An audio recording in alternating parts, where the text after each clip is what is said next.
Guys, ഇന്നത്തെ episode കണ്ടതോടുകൂടി ഒരു കാര്യം ഉറപ്പായി. കാരണം ഉള്ളിൽ വന്നിട്ടുള്ള എല്ലാ കണ്ടസ്റ്റൻസും കൂടെ ചേർന്ന് നമ്മുടെ അനുവിനെ കപ്പ് ഉറപ്പിച്ചിരിക്കുകയാണ്. ഇന്നൊക്കെ ഞാൻ നെവിനൊക്കെ വോട്ട് ചെയ്ത ഞാനും എൻ്റെ പിള്ളേരൊക്കെ. പക്ഷെ ഒരു കാര്യമില്ല, കാരണം അനുവിൻ്റെ ഗ്രാഫ് അമ്മാതിരിയാണ് കയറാൻ പോകുന്നത്. ഇത് ഇവർ അറിഞ്ഞുകൊണ്ട് ചെയ്യുന്നതാണോ അറിയാനിട്ട് ചെയ്യുന്നതാണോ എന്ന് എനിക്കറിയില്ല. അക്ബറൊക്കെ നല്ലൊരു സ്ട്രോങ് കണ്ടസ്റ്റൻ്റ് ആയിരുന്നു.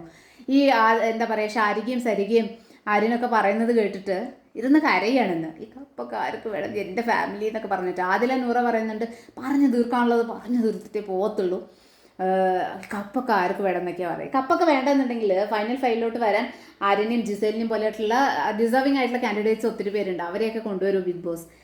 ഇവർ ചുമ്മാ നാടൻ കണ്ട് എന്തോ ഇവരൊക്കെ ഭയങ്കര റിയൽ പോലെ. ആദിലെ നൂറേനെ പോലെയുള്ള ടോക്സിക് കണ്ടസ്റ്റൻ്റ് അതിനകത്ത് ഇല്ല വേറെ, യാതൊരു ഡൗട്ടും ഇല്ല. അക്ബർ നല്ല സ്ട്രോങ് ആയിരുന്നു. എന്തിനാ ഇന്ന് പോയി കരഞ്ഞെന്ന് എനിക്ക് മനസ്സിലായില്ല. സ്ട്രോങ് ആയിട്ട് തന്നെ നിൽക്കാമായിരുന്നു എന്ന് തോന്നി. ഷാനവാസ് പിന്നെ സീനിലൊന്നുമില്ല, ബുദ്ധിപരമായിട്ട് ഒഴിഞ്ഞു മാറിയിട്ടുണ്ട് ഷാനവാസ്. അക്ബർ വീണു. അപ്പോൾ ഇതിൻ്റെ ആവശ്യം ഉണ്ടായിരുന്നില്ല. Because this is A game. പിന്നെ അവർ ഹൈലൈറ്റ് ചെയ്യാൻ ശ്രമിക്കുന്നത് PR എന്നാണ് ഉള്ളത്. PR അവിടെ ഇല്ലാത്തത് അവർ ആരും ഇല്ല അവിടെ, അതിൽ യാതൊരു ഡൗട്ടും ഇല്ല. പിന്നെ അവിടെ നിൽക്കുന്ന എല്ലാവരും ഭയങ്കര റിയൽ ആണെന്നൊക്കെയാണ് ഇവരുടെ വിചാരം. നമ്മൾ ഓഡിയൻസിന് അറിയാമെന്നല്ലോ, എല്ലാം ഫേക്കാണ് അവിടെ. എല്ലാവരും ഗെയിം തന്നെയാണ് കളിക്കുന്നത്. അപ്പോൾ നോ പോയിന്റ്. അപ്പോൾ ഇത് game is a game. And big ബോസിൽ മുമ്പ് ചെന്നിട്ടുള്ളവർ പറയാറുണ്ട് അതിനകത്ത് ചെന്ന് കഴിഞ്ഞാൽ നെയിം ഡാമേജ് ആവും എന്നുള്ളത്. അപ്പോൾ അത് അറിഞ്ഞുകൊണ്ട് തന്നെയല്ലേ ഇവിടെ വന്നിട്ടുള്ളത്. പിന്നെ സൈബർ ബുള്ളിങ്ങും സോഷ്യൽ മീഡിയ അറ്റാക്കൊക്കെ സ്വാഭാവികമാണ്. അതിൽ യാതൊന്നും നമുക്ക് ചെയ്യാൻ പറ്റത്തില്ല. കാരണം ഓഡിയൻസിന് ഡിഫറെൻറ്റ് ആയിട്ടുള്ള ആൾക്കാരെ ഇഷ്ടമുള്ളവരുണ്ടാവും. അവർക്ക് വേണ്ടി ഇപ്പോൾ ഞാനൊക്കെ നെവിന് വേണ്ടിയിട്ട് മാത്രം സ്റ്റാർട്ടിങ്ങിലൊക്കെ അനീഷിനും ഷാനവാസിനും വേണ്ടിയൊക്കെ സംസാരിച്ചിട്ടുണ്ടെങ്കിലും ഇപ്പോൾ എൻ്റെ ഫേവറേറ്റ് കണ്ടസ്റ്റൻ്റ് എന്ന് പറയുന്നത് നെവിനാണ്. പക്ഷേ ഇന്ന് നെവിന് പോലും ആ ഒരു സ്പേസ് അവിടെ ഇല്ല.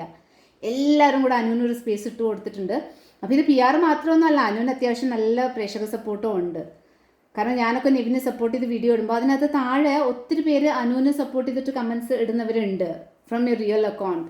സോ ഗൈസ്, ഏകദേശം ബിഗ് ബോസ് തീരുമാനമായിട്ടുണ്ട്. എന്തായാലും കറണ്ട് സിറ്റുവേഷൻ എന്ന് പറയുന്നത് അനുവിന് ഫേവറബിൾ ആയിട്ടാണ് എനിക്ക് തോന്നുന്നത്.